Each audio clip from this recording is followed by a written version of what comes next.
যাচ্ছি পেহেলগামের উদ্দেশ্যে। ট্যুরের চতুর্থ দিনে আমরা রওনা দিলাম পেহেলগামের উদ্দেশ্যে। জম্মু কাশ্মীর উপত্যকার অনন্তনাগ জেলায় অবস্থিত পেহেলগাম। এই শ্রীনগর থেকে পেহেলগামের দূরত্ব 96 কিমি মতো। যেতে সময় লাগে 2.5 থেকে 3 ঘন্টার মতো। তবে এই পেহেলগাম পৌঁছানোর আগে রাস্তায় যেতে যেতে প্রকৃতির দৃশ্য দেখে মন ভরে যাবে।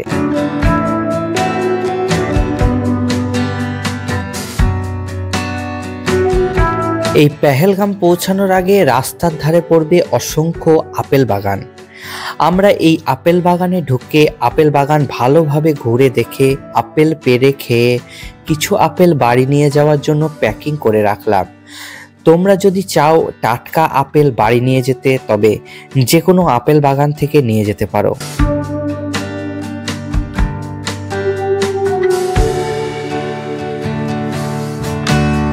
কাশ্মীরের হৃদয়ে অবস্থিত একটি মনোরম স্বর্গ। তোমরা যদি এই জায়গায় প্রাকৃতিক সৌন্দর্য এবং নির্মলতা দেখতে চাও, তবে এই ব্লগটি তোমাদের জন্যই। সত্যি একটি প্রকৃতির আনন্দে অত্যাশ্চর্য প্যানোরামা। তৃণভূমি, উড্ডয়ন, পাইন, ঝকঝকে লিডার নদী প্রদর্শন করে।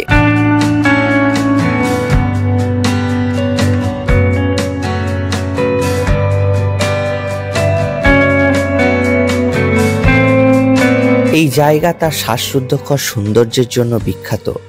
ভারতীয় উপমহাদেশের উত্তরাঞ্চলে অবস্থিত একটি অঞ্চল।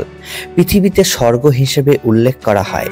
এটি চিরসবুজ উপত্যকা, হ্রদ এবং অত্যাশ্চর্য পর্বত দ্বারা চিহ্নিত করা হয়।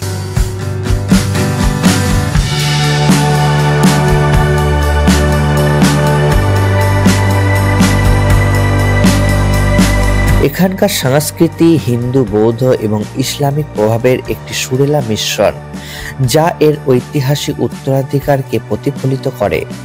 অবশেষে আমরা এসে পৌঁছালাম পেহেলগামের হোটেলে।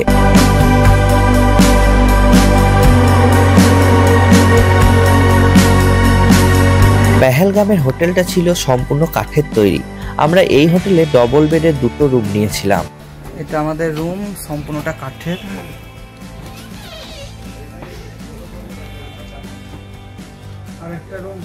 রুমগুলো ছিল বেশ পরিষ্কার ঝকঝকে।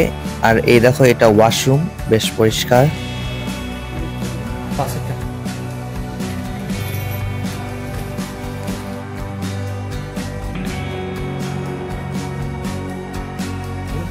আর একটা রুম, আমাদের 2টো রুম।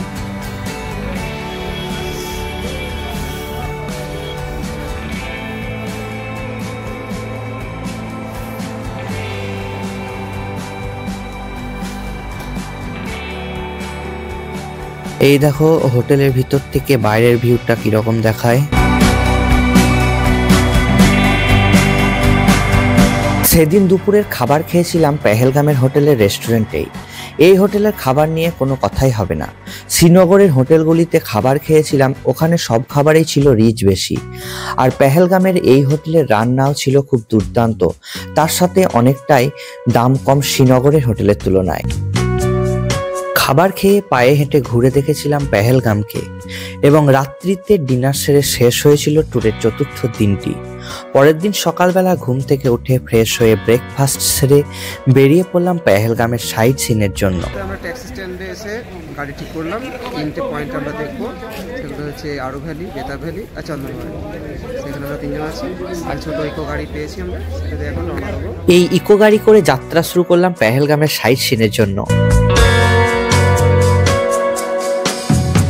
এই জায়গা এমনই, যা কেবল দৃশ্যের পরিবর্তন নয়, গতির পরিবর্তনের প্রতিশ্রুতি দেয়। দৈনন্দিন জীবনে তাড়াহুড়োকে থামিয়ে কিছু দিনের জন্য ভ্রমণের।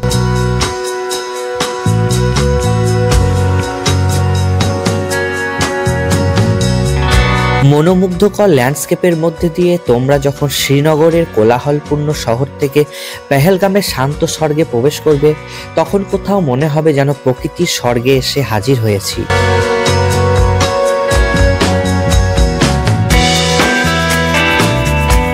এই পেহেলগাম ভ্রমণ তোমাদের কাশ্মীরের আদিম গন্তব্যের অতুলনীয় প্রাকৃতিক সৌন্দর্যের অভিজ্ঞতা দেয়।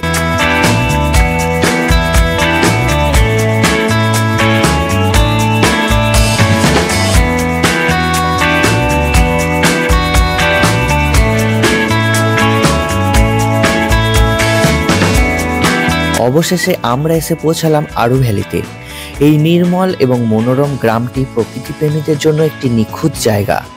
যারা জনপ্রিয় পর্যটন স্থানগুলির বিশৃঙ্খলা এবং ভিড় থেকে দূরে কাশ্মীরের সত্যিকারের সৌন্দর্য এবং আকর্ষণ উপভোগ করতে চান তাদের জন্য।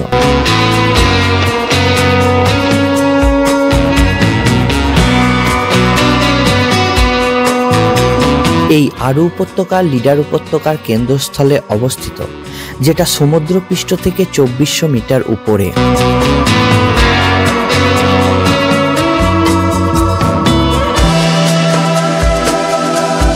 এই আরু উপত্যকা পর্বত ঘন তৃণভূমির মধ্যে অবস্থিত, লিডার নদীর দুটি শাখার মিলনস্থল।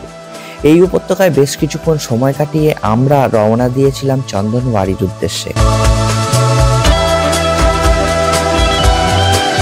এই পেহেলগাম এমন একটি জায়গা যেখানে তোমরা তাজা বাতাসের হাওয়া অনুভব করতে পারবে, আরামদায়ক কম্বলের মতো মহিমান্বিত ল্যান্ডস্কেপের উপর দিয়ে বয়ে চলা নীল আকাশের সাক্ষী হবে এবং পাথরের উপর দিয়ে বয়ে চলা জলের শব্দ শুনতে পাবে।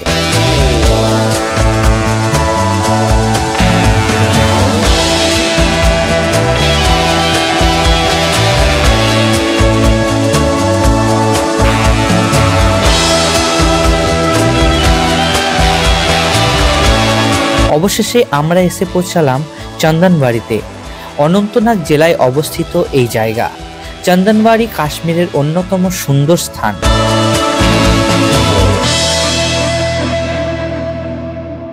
এই জায়গা পবিত্র অমরনাথ যাত্রার বেস ক্যাম্প হিসেবে কাজ করে। বার্ষিক হাজার হাজার ভক্তকে আকর্ষণ করে এই জায়গা।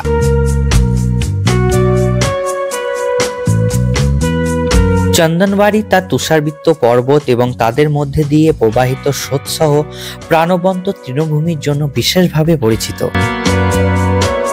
এই চন্দনওয়াড়ি তোমাকে সবুজ সূর্যলোক এবং প্রবাহিত স্রোতের স্ফটিক জলে স্বাগত জানাবে।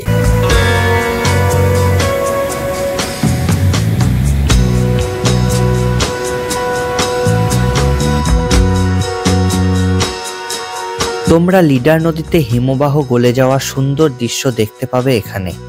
এই অঞ্চলের মধ্যে দিয়ে প্রবাহিত হয় এবং এই ল্যান্ডস্কেপটিকে আরো চিত্তাকর্ষক করে তোলে।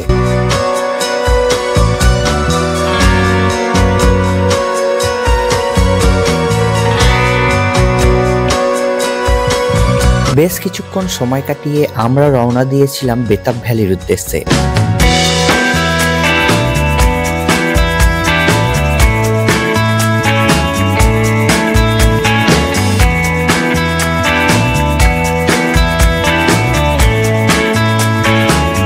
আমরা এসে হাজির হলাম বেতাব ভ্যালিতে। এই বেতাব ভ্যালিতে প্রবেশের জন্য টিকিট কাউন্টারে টিকিট কেটে প্রবেশ করতে হয়েছিল। টিকিট মূল্য ছিল জনপ্রতি 100 টাকা। কাশ্মীরের শ্বাসরুদ্ধকর ল্যান্ডস্কেপের মাঝে অবস্থিত বেতাব ভ্যালি। এটি একটি অত্যাশ্চর্য গন্তব্য যা এর মনোরম দৃশ্য এবং নির্মল পরিবেশের জন্য জনপ্রিয়।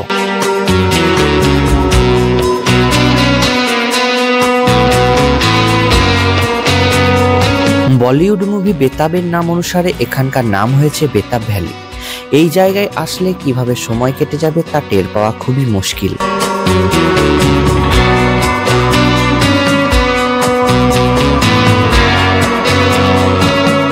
এই জায়গায় তোমরা ল্যান্ডস্কেপের শ্বাসরুদ্ধকর দৃশ্যের মুখোমুখি যখন হবে, তখন তা এক অবিস্মরণীয় স্মৃতি হয়ে থেকে যাবে, তা নিঃসন্দেহে বলাই যায়।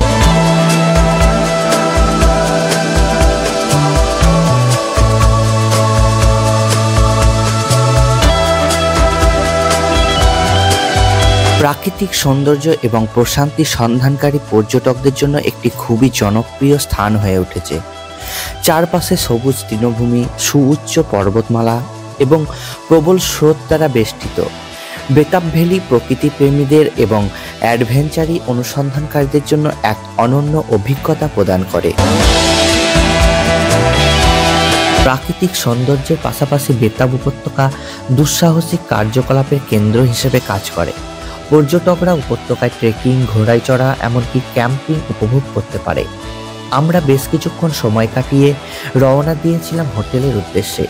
হোটেল ফিরে খাবার খেয়ে কিছুক্ষণ রেস্ট নিয়ে বেরিয়ে পড়েছিলাম পেহেলগামের বাজার ঘুরতে। বাজার ঘুরে ডিনার সেরে শেষ হয়েছিল আমাদের ট্যুরের পঞ্চম দিনটি। পরের দিন ভোরবেলা রওনা দিয়েছিলাম কাটরার উদ্দেশ্যে। এই পেহেলগাম থেকে কাটরার দূরত্ব 230 কিমি, যেতে সময় লাগে 6 থেকে 7 ঘন্টার মতো। সেদিন ব্রেকফাস্ট করেছিলাম হাইওয়ের ধারের একটি ধাবায়। ব্রেকফাস্ট সেরে রওনা দিয়েছিলাম কাটরার হোটেলের উদ্দেশ্যে।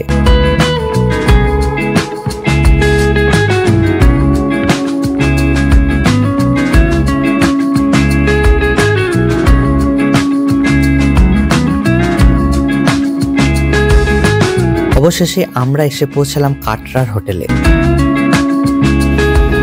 তো চলো হোটেলটা কেমন ছিল একবার দেখে নাও।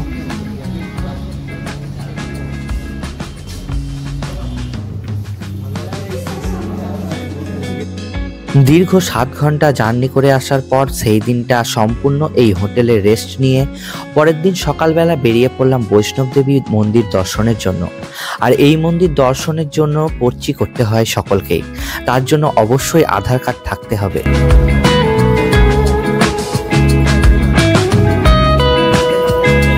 ঘড়ির কাঁটা তখন 7:32। আমরা বৈষ্ণব দেবী মায়ের মন্দির দর্শনের জন্য লাইনে দাঁড়ালাম।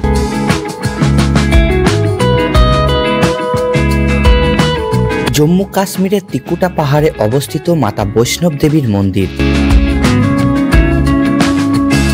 ভারতের অন্যতম হিন্দু তীর্থস্থান। সারা বিশ্ব থেকে ভক্তরা এই মন্দির দর্শন করতে আসেন এবং মাতা বৈষ্ণব দেবীর আশীর্বাদ নিতে আসেন।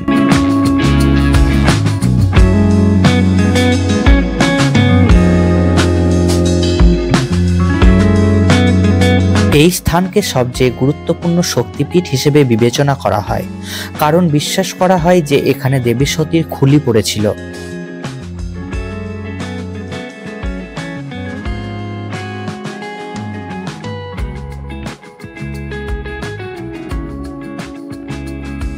মূল মায়ের গুহাটি 5200 ফুট উচ্চতায় অবস্থিত এবং তীর্থযাত্রীরা কাটরা থেকে শুরু করে এই যাত্রা, যেটা প্রায় 12 থেকে 13 কিলোমিটার ট্রেক করতে হয়।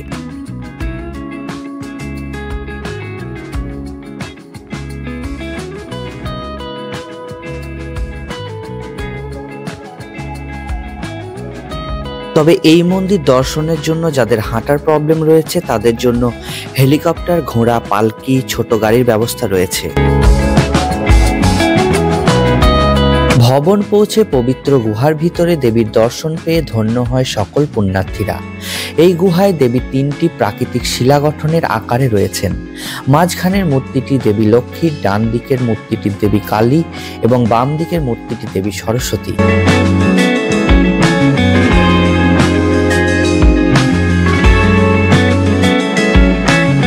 কথিত আছে মায়ের দর্শনের পর ভক্তরা ভৈরব বাবাকে যতক্ষণ না দর্শন করছে ততক্ষণ দর্শন অসম্পূর্ণ বলে বিবেচিত হয়।